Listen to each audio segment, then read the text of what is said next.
our sermon series on Moses, the single most important figure in the Old Testament. And today we arrive at what might be just some of the most best-known parts of the story. The plagues, the Passover, and the parting of the Red Sea. So I hope you have your sermon notes in front of you. They were the insert in your bulletin, so I invite you to have those ready out on your lap, out on your pew. And these will be our guiding scriptures as we look at the 3 P's. I like to call it the plagues, the Passover, and the parting. But before we jump into the 3 P's, let's get caught up on what has happened up until this point. Last week in Shannon's sermon, where did we leave Moses?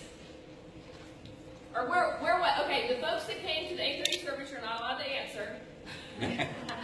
So where did we leave Moses last week? Okay, not every, wait. So many people are talking all at once, I can't hear. Wait, so not everybody shout at once. Where did we leave Moses? The burning bush, yes, the burning bush. And at the burning bush, what was he doing? He was whining and hemming and hawing around. God is calling him to go to Egypt. God says, go to Egypt and set my people free. But what's Moses doing? He's making up excuses. He is just turning out excuses one after the other. And finally, God says, Moses, I am who I am, and I will be with you. So Moses reluctantly sets out for Egypt. And on the way, he meets up with his brother Aaron. And Aaron becomes what I like to think of as Moses' director of communication. In other words, Aaron is Moses' spokesperson. And they meet up with Pharaoh. They set up an appointment to meet with the king.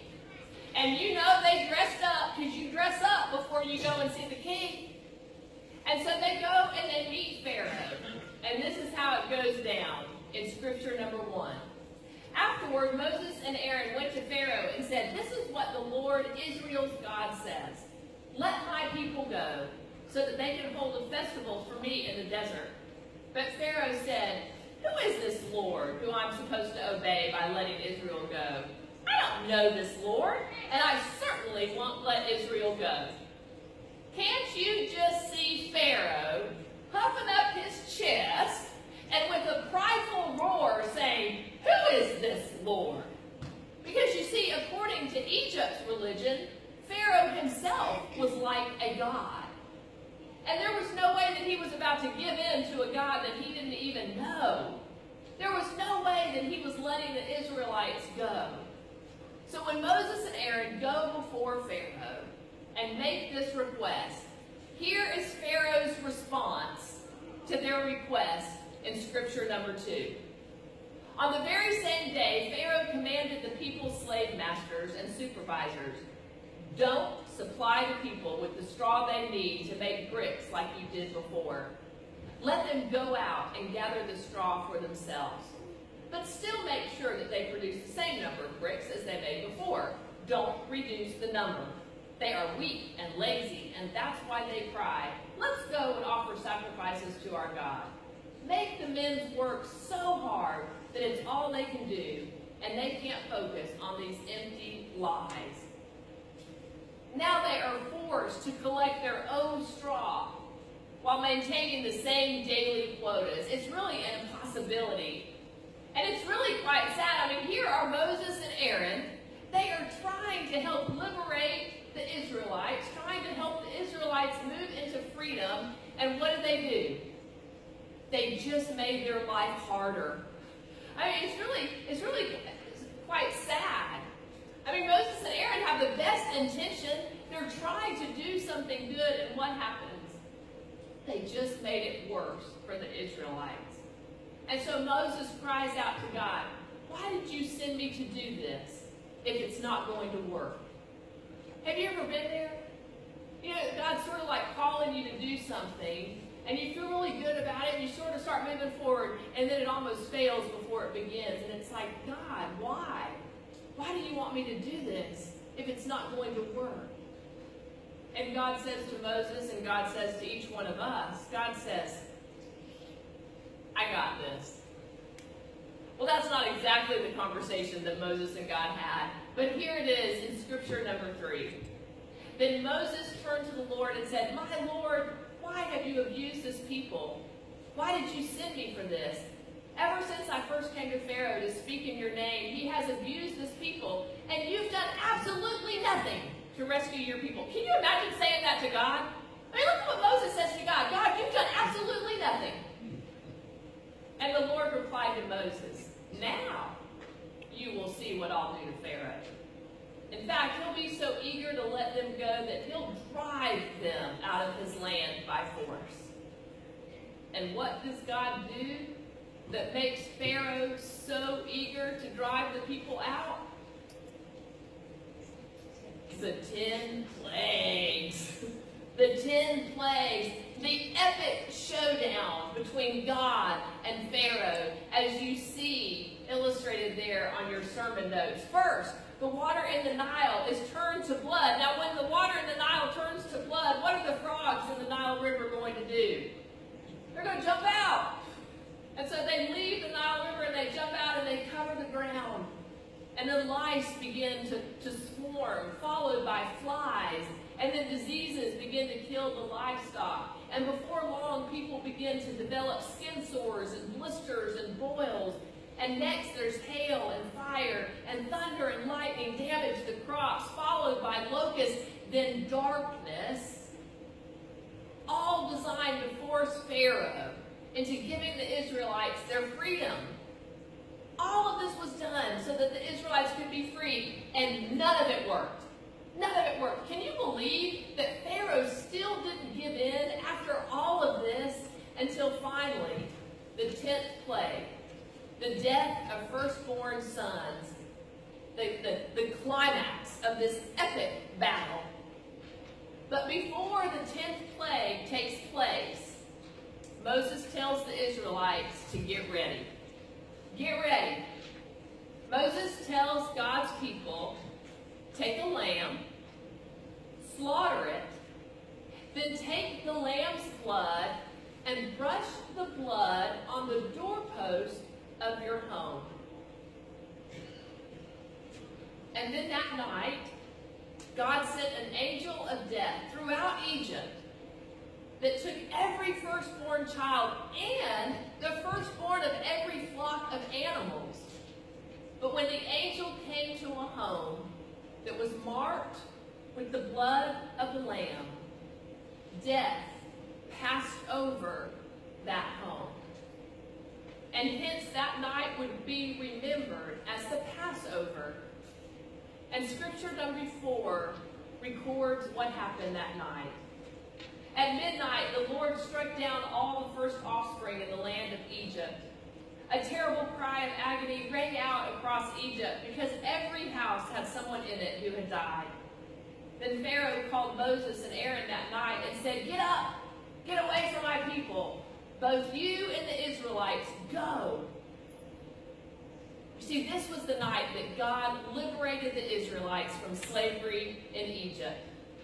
This was the night that God claimed God's people, and they began their journey to the Promised Land. This is the night that is remembered by the Jews in their annual Passover Seder. And it's not by accident that today we would celebrate the Last Supper. For it was on this night, on the Passover, when the Passover Seder was celebrated by the Jewish people, that Jesus sat down with his disciples. Because just as Passover was a sign of liberation from slavery, Jesus liberates us from the slavery of sin. And Jesus is God's central act of saving humanity. So Pharaoh let the people go. They are on their way out of Egypt. They have packed up their pots and pans. They have wrapped up their babies. They have put as much as they can on their backs. And they are walking out of there. And it's just about now that they are passing the signs on the road that say, now leaving Egypt. Thanks for coming. See you again soon. They are beginning their journey to the Promised Land. And God tells them how to get there. The divine GPS tells them how to get to the Promised Land in Scripture number 5. When Pharaoh let the people go, God didn't lead them by the way of the land of the Philistines, even though that was the shorter route. God thought, if the people have to fight and face war, they will run back to Egypt. So God led the people by the roundabout way of the Reed Sea Desert. You saw that correctly. The Reed Sea, that is not a typo. Because you see, the Reed Sea is the literal reading of the Hebrew that is usually translated Red Sea. So now, look on your map. This is a great map. I encourage you to keep this throughout this whole sermon series, because on this map, the key locations of Moses' life are here on this map. So you see on the map that the Red Sea is farther to the south. And so if you look on the left side of the map, near the wilderness of Shur, you will see the Great Bitter Lake and the Little Bitter Lake. And scholars believe that it is one of these lakes. There are also a few other lakes there that are not shown on this map. But scholars believe that it is one of these lakes that was the actual sea that the Israelites crossed. Because the Red Sea is further south. It's actually too far south that it would have actually been where they crossed. So it's believed that it's one of these lakes that the Israelites crossed. Now, that's a fun geographical fact, right? But here's what I want us to grasp as you look at this map. God leads them the longer route. There are two ways to get to the promised land. Look, there's the way to the land of the Philistines. And this is a highway that ran along the Mediterranean Sea. And it had to be beautiful. Think about it. It ran right along the sea. When I looked at it this week, I thought, I bet that's like the highway that runs along the coast of California. What's that highway number? Somebody knew it. One. How is that? I mean, that would have been a beautiful route. Would it have not? And on the way there, this was a heavily traded route. There was lots of water and restaurants and rest stops and motels. But the scripture says that God led the people by the roundabout way. Look at the way that they went. It's sort of crazy. There were no bridges. There were no roads, no water or food. On this route, all they could see was the body of water in front of them and the lonely desert behind them. Now, why in the world does God take them the roundabout way? The roundabout way. Why not take them the easy way? I mean, have you ever wondered that in your own life? I mean, when things could have just been so easy, God, just make things easy for us. And yet God takes each one of us the roundabout way. Well, friends, the purpose of the journey for the Israelites and for us in our own life journey, the purpose of our journey is to learn to walk with God, to learn to trust God.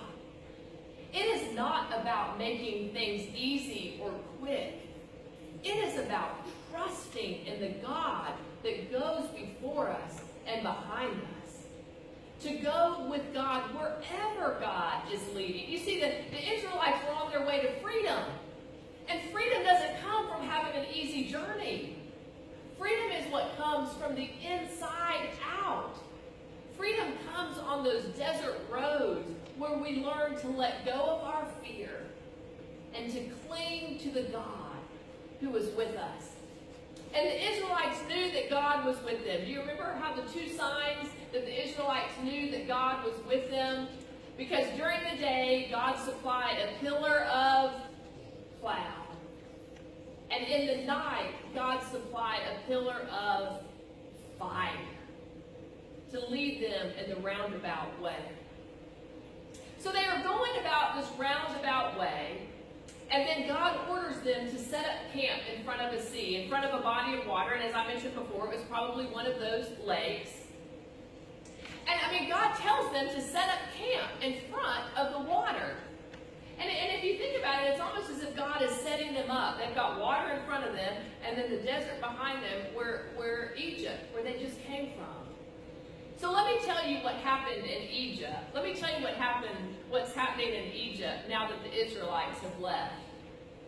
No sooner had the Israelites left Pharaoh's concentration camps than Pharaoh has this sort of aha moment. And he realizes, what am I going to do without my labor force? Right? I mean, the Israelites were the economic backbone of his public works projects. The Bible actually says that Pharaoh exclaims, "What have I done?" So he sends out fleets of chariots and the strongest soldiers that he has, and he sends them to go round up the Israelites and bring them back. And boy, they are charging after the Israelites. They are coming after the Israelites. The Israelites can hear the chariots charging. They can feel the ground rumbling. Pharaoh's army is coming after them. They are pursuing them. And now they are blocked in front of this body of water. So the Israelites, in what will be the first of many customer satisfaction surveys that they fill out on Moses, this is what they say. In scripture number 6. Were there not enough graves in Egypt that you took us away to die in the desert? What have you done to us by bringing us out of Egypt like this? Didn't we tell you the same thing in Egypt? Leave us alone. Let us work for the Egyptians. It would have been better for us to work for the Egyptians than to die in the desert. But Moses said to the people, don't be afraid. Stand your ground and watch the Lord rescue you today. The Egyptians you see today, you will never see again. The Lord will fight for you. You just keep still. Then the Lord said to Moses, why do you cry out to me? Tell the Israelites to get moving. I love this passage because you know what the Israelites do? They get snarky. They get snarky with Moses. I love it when they say, were there not enough graves in Egypt that you had to bring us out here? And you can tell that they're having revisionist history. You know, they're saying, oh, but we wanted to stay in Egypt. We told you to leave us alone. Like all of a sudden they have forgotten that they were commanded to collect their own straw, right? And they think that they were like being served fillets, but really they were just being served concentration camp food. But they forget all that when they start to fear. And so Moses says, be still. Be still. This is really one of my favorite passages in the Bible because in it are two directions. One, be still. And then God says, get moving. Get moving. Because see, there is always a time to be still. And then there is a time to move. And so we continue the story in scripture number 7. Then Moses stretched out his hand over the sea, and the Lord pushed the sea back by a strong east wind all night, turning the sea into dry land. The waters were split into two, and the Israelites walked into the sea on dry ground. The waters formed a wall for them on their right hand and on their left. Now I want to zero in on one word here. And the word is into. Into. Now I have got to just laugh with you for a moment because as much as we attempted to make this a great study tool and sermon notes for the congregation, we made a mistake and we didn't highlight the right into. So I sort of have to laugh at it. But the one that is to be highlighted, the into that should be highlighted, is the sentence that says the Israelites walked into the sea on dry ground. Into the sea on dry ground. And I want to focus on that into. The Israelites walked into the sea on dry ground. And here's what I want to share about that small word, into. Ancient rabbis believed that every word in the scripture was from God, and therefore no word was to be regarded as extra or unimportant. If a word was there, it had a purpose. So ancient rabbis were fascinated with this word into. Into. Why did the Lord use the word into when he says the Israelites walked into the sea on dry ground?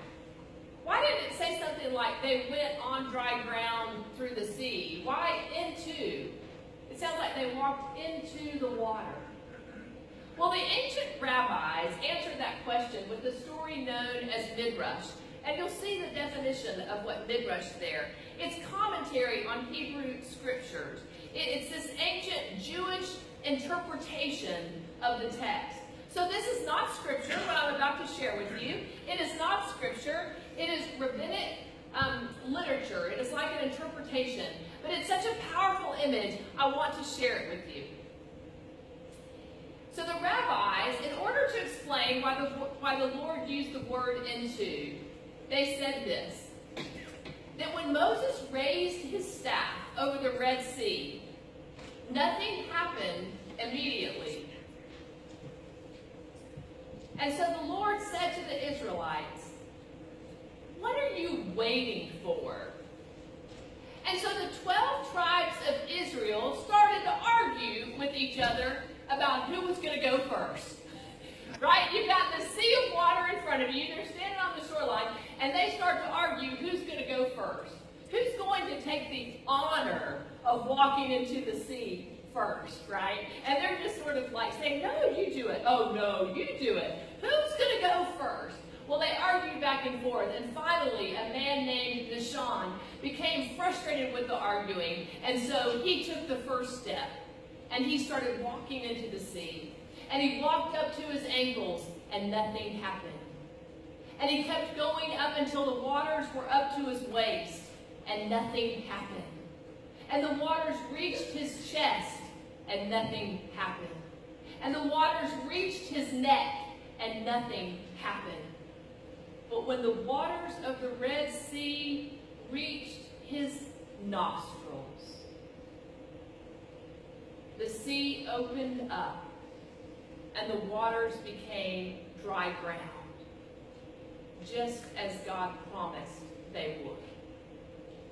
And because of his dogged courage, he led all of the others to freedom and to the new life God held for them in the promised land. Now I recognize that this is Midrash. It is not scripture. And yet it is a powerful image of what it might have been like for the Israelites standing on the shore that day. Because in order for us to capture the meaning of the story for ourselves, we need to ask, what would it have been like if we were standing on the shoreline that day? Staring at the water, ready to swallow us up, and hearing Pharaoh's troops coming behind us.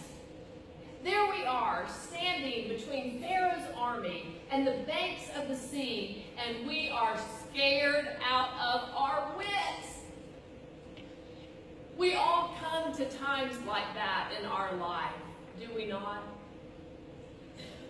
Times or seasons when we realize that we are standing between fear and hope. The new job that beckons us, though we don't see it yet. The family situation, something that's going on in our family that calls forth from us things that we never thought we could do. An opportunity that lies before us that's sort of out of our skill set, but we just can't get it out of our head. The student who interrupts his studies to take a year off to do missionary work, and it will change his life, but it will be hard and challenging. The retirement, the letting go of commitments and responsibilities, the retirement that seems almost like a kind of dying, but in reality maybe a new kind of life. Or the simple task that we have to master once we have had a stroke or broken a hip or had a heart attack. Those simple things that we have to begin doing again. Or when we have lost a loved one and we are experiencing grief, and we realize that we have to lean into the grief and endure it in order to get to the other side before us. If only we take the first step. It is always tempting to stand on the shoreline, to stay where it's familiar, where we are safe and comfortable, and just remain deaf to Pharaoh's hoofbeats that are coming after us. To say, oh, I don't really hear that. What was that? Sort of like selective listening. But God lies before us, and God stands with us. And God will meet us when we take the first step. See, I believe that God is always asking us, what are you waiting for? And we are called to make a decision. Will we be hope-shaped by possibility, or fear-shaped by longing for the familiar? Will we be hope-shaped by possibility, or fear-shaped by longing for the familiar? Will we decide that fear and Pharaoh will just come and get us back? Or will we decide to allow God to fulfill God's promises, even when we can't see how or when that's ever going to happen? Will we choose to step out in hope or not? I like to look at it like this. Will we trust that God will live up to God's job description? Did you catch that? Do I trust that God will live up to God's job description? And so are we going to choose to set out in hope or not? Will we be hope-shaped by possibility, or fear-shaped by longing for the familiar? Because you see, I believe that as individuals and as a community, we are God's people. And God has prepared our future for us. And God is always making things new and calling us into the promised land. But we have to choose. Every day we have to make a decision, either consciously or unconsciously. I believe that every day we make a decision to either live out of fear or hope. And I believe that some days we have to make that decision on an hourly basis. So what are we going to do? With our dry feet standing on the shoreline, will we see that as we step into the waters, that the waters will part because God will be faithful to God's job description?